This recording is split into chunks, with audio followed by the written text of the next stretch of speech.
மும்மொழி வந்துட்டு மத்திய அமைச்சர் வந்துட்டு என்ன சொல்லுங்க, இந்த அரசியலாக்காதீங்க, குழந்தைகளுடைய கல்வியை பாருங்க, இருமொழி கொள்கையிலே தமிழக அரசு. ஆன்மீகத்தை அரசியலாக்குவதும் கல்வியை அரசியலாக்குவதும் பாஜகவிற்கு கைவந்த கலை. எங்கள் குழந்தைகள் மீது, எங்களுடைய பிள்ளைகள் மீது மாண்பு முதலமைச்சருக்கு இல்லாத அக்கறை பாஜகவுக்கு என்ன அப்படிப்பட்ட அக்கறை இருக்கிறது? உண்மையிலேயே தமிழ்நாட்டின் மீது இவர்கள் அக்கறை உள்ளவர்களாக இருந்தால், தமிழ்நாடும் ஒரு மாநிலம்தான் நீங்களும் வரி கட்டுவீர்கள் நினைத்திருந்தால், கடந்த ஆண்டு வந்த வரலாறு காணாத 100 ஆண்டுகள் காணாத பெருமழை, காட்டாற்று வெள்ளம், மிகப்பெரிய பாதிப்பு செங்கல்பட்டு மாவட்டம், காஞ்சிபுரம் மாவட்டம், திருவள்ளூர் மாவட்டம், சென்னை மாவட்டம், தென்பகுதியில் தூத்துக்குடி மாவட்டம், திருநெல்வேலி, தென்காசி மாவட்டம். இதுவரை எவ்வளவு நிதி கொடுத்தார்கள்? என்ன தமிழ்நாட்டு மீதும் தமிழ்நாட்டு மக்கள் மீதும் பாஜகவுக்கு அவ்வளவு பெரிய அக்கறை? எங்களுடைய முதலமைச்சருக்கு இல்லாத அக்கறை இவர்களுக்கு இருக்கிறதா?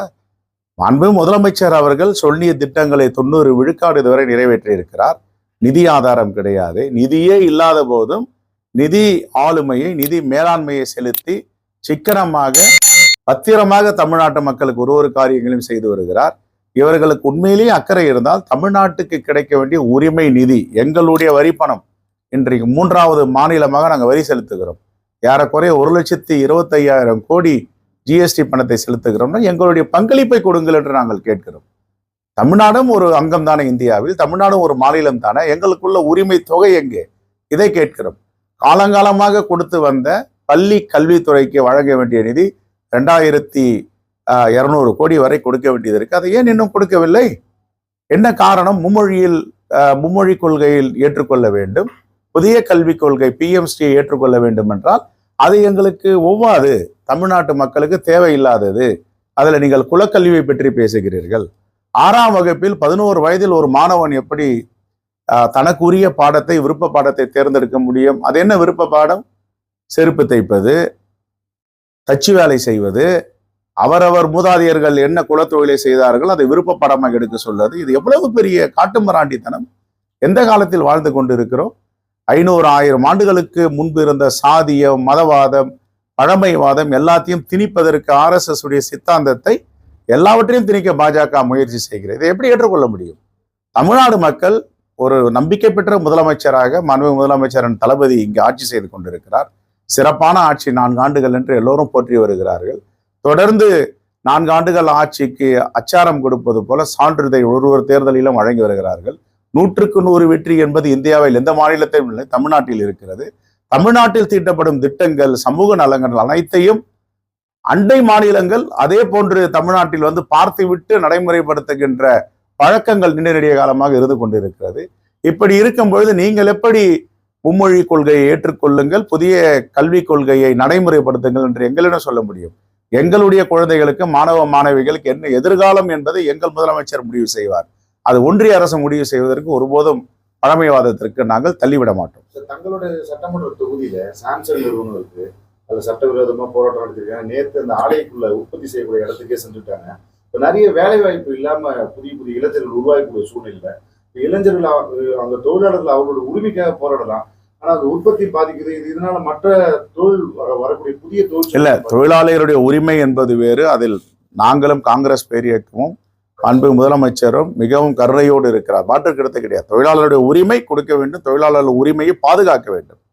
அதே நேரத்தில் அங்கே தகாத முறையில் நடந்து கொள்ளவும் கூடாது. தொழிலாளர்கள் ஒரு கண் என்றால் உற்பத்தி ஒரு கண், அது முக்கியமான கண் தொழிலாளர்கள், மாற்றுக்கருத்து கிடையாது. அதே நேரத்தில் எந்தவித அசம்பாவிதங்களும் நடக்காமல் பார்த்து கொள்ள வேண்டும். அது தொழிலாளர் நலத்துறையும் அங்கே இருக்கின்ற காவல்துறையும் அதை பார்த்து கொள்வார்கள். நம்முடைய தோழர்களிடம் நானும் பேசிக்கொண்டு தான் இருக்கிறேன். இது சுமூகமாக முடிக்கப்படும். ஏனென்றால் உலக நாடுகளுடைய முதலீடு எல்லாம் ஒரு நல்லாட்சி நடக்கிறது, பாதுகாப்பான மாநிலம் தமிழ்நாடு என்று தமிழகத்தை நோக்கி வந்து கொண்டிருக்கிறது. இதை பிடிக்காதவர்கள், பொறாமை பிடித்தவர்கள், எரிச்சல் அடைபவர்கள் ஏதாவது சிக்கல் செய்யலாம் என்று தொழிலாளர்களை தூண்டி விடுவதற்கும் வாய்ப்பு இருக்கிறது. அதற்கு தொழிலாளர் தோழர்கள் யாரும் இடம் கொடுத்து விடக்கூடாது. எல்லாவற்றையும் நாம் பேசி தீர்த்து கொள்வோம். தொழிலாளர்களுக்கு உரிமையை நாங்களும் சேர்ந்து போராடி பெற்று தருவோம். இப்போ அண்ணாமலை ட்வீட் பண்றாரு சார், 10 லட்சம் பேர் 4 மணி நேரத்துல பார்த்துருக்காங்க. கெட் அவுட் ஸ்டாலின்ற ஒரு ஹேஷ்டேக், அதெல்லாம் ஒரு ட்வீட்டா? அது பேர் ட்வீட்டு. அதை 10 லட்சம் பேர் பார்க்குறோன்னா இவங்க பணம் கொடுத்து பார்க்க வைக்கிறாங்க. இவங்களுடைய சோசியல் மீடியா, இவங்களுடைய ஐடியிலன்னா பணம், பே மணி. கெட் அவுட் அண்ணாமலை நாங்கள் சொல்றதுக்கு எங்களுக்கு தகுதி. ஏன்னா அவர் எப்பவே கெட் அவுட் பண்ணிட்டாங்க. நாங்க ஏன் சொல்லணும், மக்கள் தான் கெட் அவுட் சொல்ல போறாங்க. ஆனால் மாண்பு முதலமைச்சரையோ திராவிட முன்னேற்ற கழகம் தலைவரே கெட் அவுட் சொல்வதற்கு இவருக்கு என்ன அருகதை இருக்கு? இவர் யாரு? ரோட்ல போற கோவம் தான் வருது அதுக்கு மேல.